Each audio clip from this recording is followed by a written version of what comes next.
Mendidik anak sesuai fitrah seksualitas artinya mengenalkan anak bagaimana bersikap, berpikir, dan merasa sesuai dengan gendernya. Jika anak perempuan, maka kita bangkitkan fitrah seksualitasnya sebagai perempuan.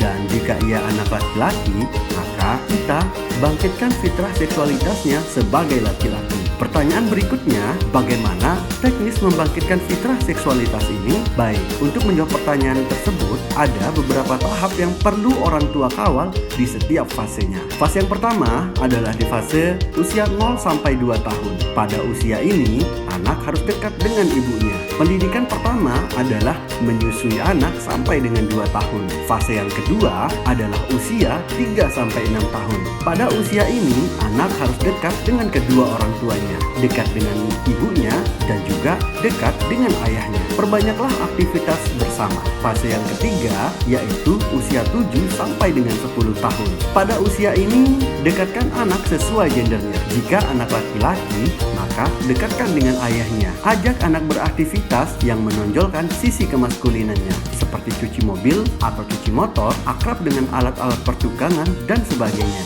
Jika anak perempuan, maka dekatkan dengan ibunya. Libatkan anak dalam aktivitas yang menonjolkan kefeminimannya. Perbanyak otak-atik peralatan dapur dan selalu melibatkan anak saat bersih-bersih rumah, menjahit, dan sebagainya. Fase yang keempat adalah usia 11 sampai dengan 14 tahun. Usia ini sudah termasuk pre-akil balik akhir, dan pada usia ini mulailah switch atau menukar kedekatan lintas gender.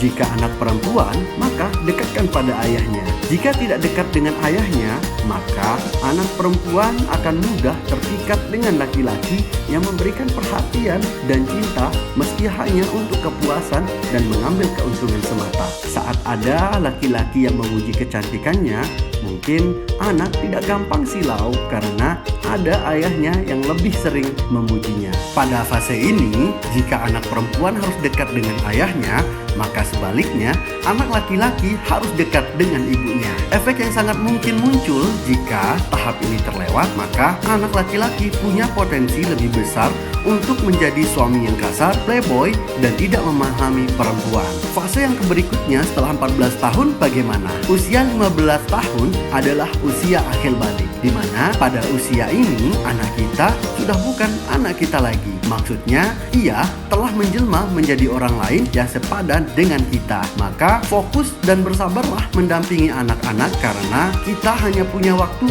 14 tahun saja. Ayo jaga anak-anak kita. Hypnoparenting itu penting. Cukup sekian video kita kali ini. Yuk follow akun Instagram dan channel YouTube kami ya, agar Anda bisa mendapatkan video-video terupdate dari kami.